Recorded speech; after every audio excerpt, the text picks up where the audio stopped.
Bonjour, je suis Léa Mary. La vidéo de cette semaine est à propos de quelques conseils pour trouver le bon partenaire de vie. Je reçois pas mal de demandes de la part des personnes qui me disent qu'ils souhaitent rencontrer la bonne personne, qui veulent que l'année 2020 soit l'année où ils vont rencontrer la personne qu'ils cherchent. Très souvent, c'est des femmes en fait qui sont dans cette demande-là pour pouvoir se marier, fonder une famille, vivre une vie de couple.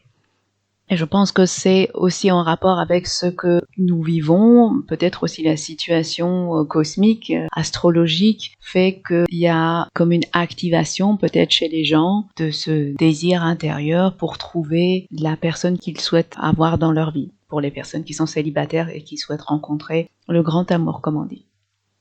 Donc si c'est aussi ce que vous souhaitez manifester, que ce soit pour cette année ou l'année d'après, de toute façon, le timing, c'est pas quelque chose qui dépend toujours de vous. Il y a aussi un timing qui est géré par l'univers et qu'il faut aussi accepter, mais en tout cas, il faut commencer à faire certaines choses déjà de votre côté pour pouvoir rencontrer des gens qui peuvent vous correspondre. Et puis ensuite, les conseils que je vais vous donner, vous pouvez les utiliser pour faire le bon choix, pour vous assurer que vous faites le meilleur choix possible. Déjà, dans un premier temps, vous avez un travail solo à faire de déterminer exactement qu'est-ce que vous voulez. Parce que très souvent, quand je pose la question aux gens, ils disent « Oui, je cherche un partenaire, je suis ouvert à toute proposition, toute possibilité. » Ça, c'est pas vraiment un but clair et précis. Surtout, avec les conseils que je vais vous donner, il faut que déjà dans votre esprit, vous soyez très clair par rapport à qu'est-ce que vous voulez manifester et quel est votre but avec ce partenaire. Quel est votre but commun? Parce que déjà, si vous n'avez pas, vous, une destination qui est déjà déterminée à l'avance, vous allez avoir du mal à savoir si l'autre s'intéresse aussi à aller dans cette direction avec vous. Donc, déterminez qu'est-ce que vous voulez vraiment. Est-ce que vous voulez rencontrer l'homme de votre vie, la femme de votre vie pour vous marier? Est-ce que vous voulez fonder une famille ou pas? Vous voulez vous paxer? Quel que soit votre souhait, déterminez clairement ce que vous voulez. J'ai fait d'autres vidéos où j'ai parlé de comment rencontrer le partenaire de vie idéal, l'âme sœur la plus compatible. Je vous invite à visionner ces vidéos parce que je donne également d'autres conseils pratiques sur comment initier ce process. Et donc, comme c'est déjà des vidéos existantes, je ne vais pas répéter cela. Mais déjà déterminez vous-même quel est votre but, qu'est-ce que vous voulez accomplir. Pourquoi vous voulez ce partenaire? Parce que vous voulez faire quoi? Vous voulez une vie commune qui va être comment? Parce qu'il faut déterminer aussi dans la durée quelle est la relation idéale pour vous.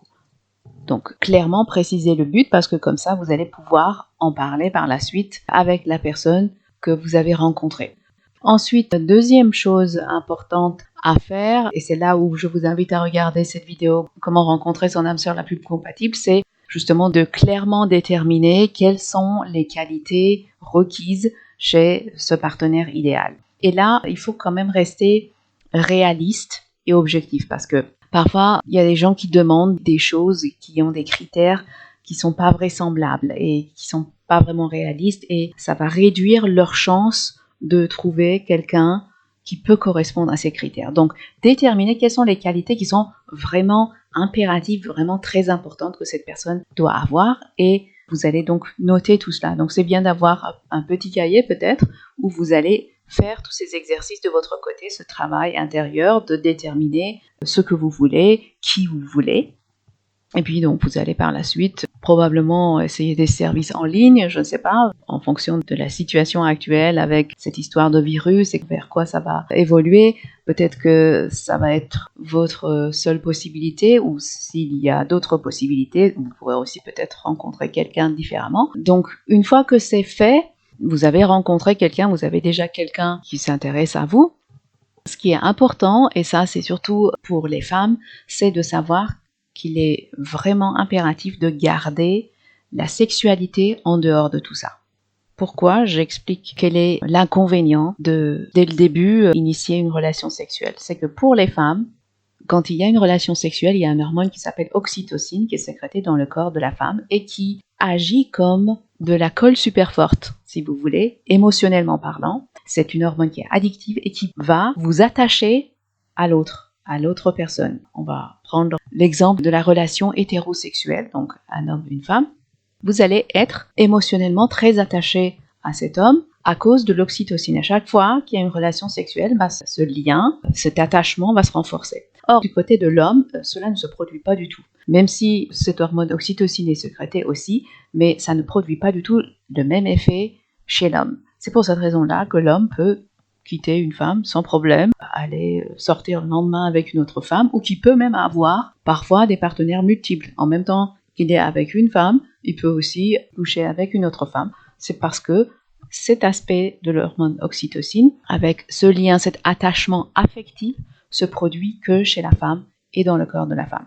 Donc, si vous faites cela, ça va enlever beaucoup de votre objectivité. S'il y a la sexualité qui entre en jeu dès le début, alors que vous ne connaissez pas encore la personne, vous ne savez pas si c'est quelqu'un qui vous correspond, si vous allez dans la même direction, s'il veut s'engager de la manière où vous voulez qu'il s'engage, vous n'avez pas toutes ces informations. Si dès le début, il y a la sexualité qui entre en jeu, vous allez, à cause de l'impact de l'oxytocine, perdre votre objectivité et votre capacité à penser clairement et de manière impartiale, sans attachement, sans émotionnalité inutile. Pourquoi je dis inutile? Parce que s'il s'avère que c'est pas la bonne personne, là vous avez créé un lien affectif qui va être très difficile à briser parce que comme je vous ai dit, cette hormone c'est un peu comme une drogue, c'est addictif. C'est pour ça que la rupture en général est plus difficile pour les femmes que pour les hommes. Je ne dis pas que les hommes n'en souffrent pas, non, mais chez les femmes c'est plus difficile à cause de cet impact très spécifique que l'hormone oxytocine a dans le corps de la femme. Ça crée un attachement affectif très prononcé. Donc, il ne faut pas créer justement cet attachement affectif dès le début parce que vous avez besoin de garder votre indépendance de pensée pour pouvoir analyser la situation, analyser l'autre. Et c'est à ce moment-là qu'il faut justement lui parler, discuter, poser plein de questions pour savoir à qui vous avez affaire. Est-ce que cette personne correspond à l'idéal que vous avez déterminé? Est-ce que cette personne a les qualités qui sont des qualités importantes et vraiment requises pour vous? Est-ce qu'elle va dans la même direction? Est-ce qu'elle veut s'engager? Si vous voulez vous marier, est-ce que cette personne a aussi le mariage comme objectif? Est-ce qu'il veut fonder une famille? C'est comme ça quand vous allez sonder l'autre en posant toutes ces questions importantes. Et vous allez apprendre à connaître l'autre personne. Et ça, c'est un travail progressif. Ça se fait progressivement. On ne peut pas faire de saut quoi. Donc c'est pour ça que c'est absolument impératif pour les femmes de garder vraiment toute leur objectivité et leur clarté de pensée, sans attachement affectif qui pourrait s'avérer inutile. Parce que si vous voyez que vraiment c'est quelqu'un qui n'est pas très sérieux, là, vous allez en souffrir. Ça va être beaucoup plus difficile de couper le lien que quand il n'y a pas eu cet attachement affectif qui a été créé. C'est très important de poser des questions par rapport à qu'est-ce que l'autre recherche, quel est son but. Donc déjà de voir si vous voulez aller dans la même direction. Si le fait de refuser la relation sexuelle fait que la personne ne s'intéresse plus à vous, vous pouvez carrément la remercier parce que c'était pas quelqu'un de sérieux. Si elle vous abandonne là, c'est tant mieux.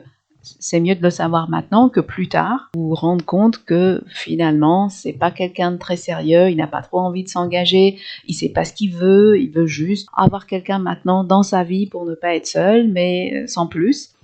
À quoi ça sert d'avoir affaire à quelqu'un comme ça pour par la suite en souffrir? Les conseils que je vous donne vont vous permettre de minimiser les difficultés relationnelles, à la fois pour trouver la bonne personne, parce que peut-être que vous allez devoir discuter avec plusieurs personnes avant de trouver la personne avec qui vous allez avoir envie d'aller plus loin.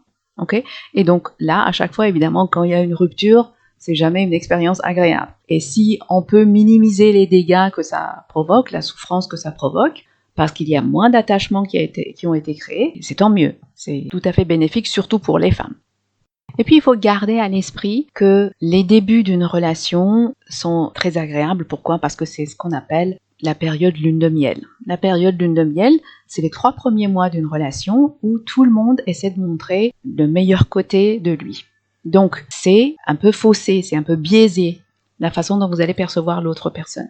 Il faut donc jamais emménager avec l'autre, se mettre en couple pendant cette période. Il faut attendre, il faut du temps pour connaître quelqu'un et c'est surtout après la période lune de miel, donc après les 3 premiers mois d'une relation, que les gens vont commencer à montrer qui ils sont véritablement. parce qu'on ne peut plus porter ce masque où on va montrer toujours son meilleur côté au-delà de 3 mois. Ça devient plus possible, plus faisable. Et ça, c'est pas moi qui le dis, c'est des études qui l'ont montré et c'est des psychologues qui ont étudié ces choses-là, des personnes qui sont spécialisées justement dans le conseil relationnel et notamment pour les relations amoureuses, qui ont découvert que effectivement, ça c'était quelque chose qu'on faisait durant les 3 premiers mois d'une relation et puis après, on commençait à montrer vraiment son vrai visage. On commençait à montrer son vrai caractère. Ça commençait à émerger. Donc, c'est à ce moment-là vraiment que vous pouvez vous faire une idée de l'autre et de voir aussi ses défauts. Parce que peut-être qu'au début, il va essayer de masquer certains défauts qu'il a, certains points faibles dans son caractère,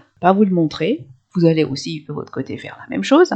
C'est aussi bien chez les hommes que chez les femmes. Mais au-delà de 3 mois, là, ça va plus être possible.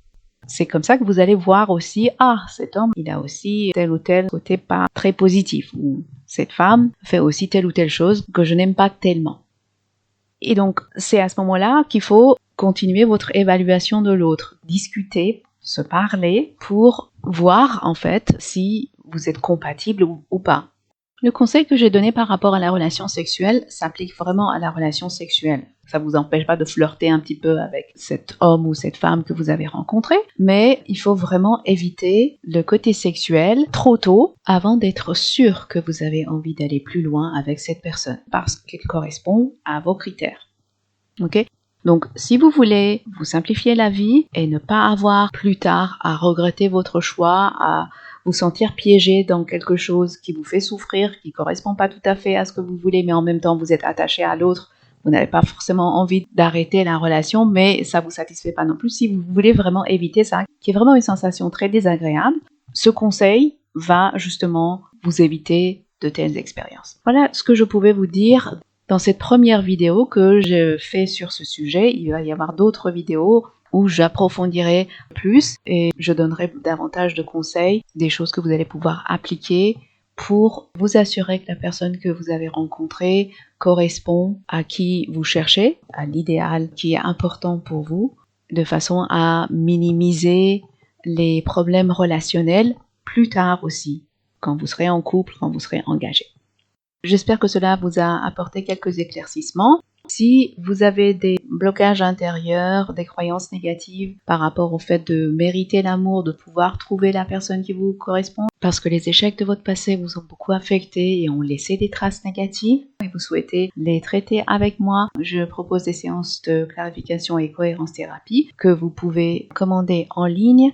C'est des séances qui se tiennent sur Skype ou Zoom. Le lien vers la page où vous allez pouvoir trouver toutes ces informations est dans la partie description de cette vidéo et sur mon site chemindesource.com. Je vous dis à très bientôt.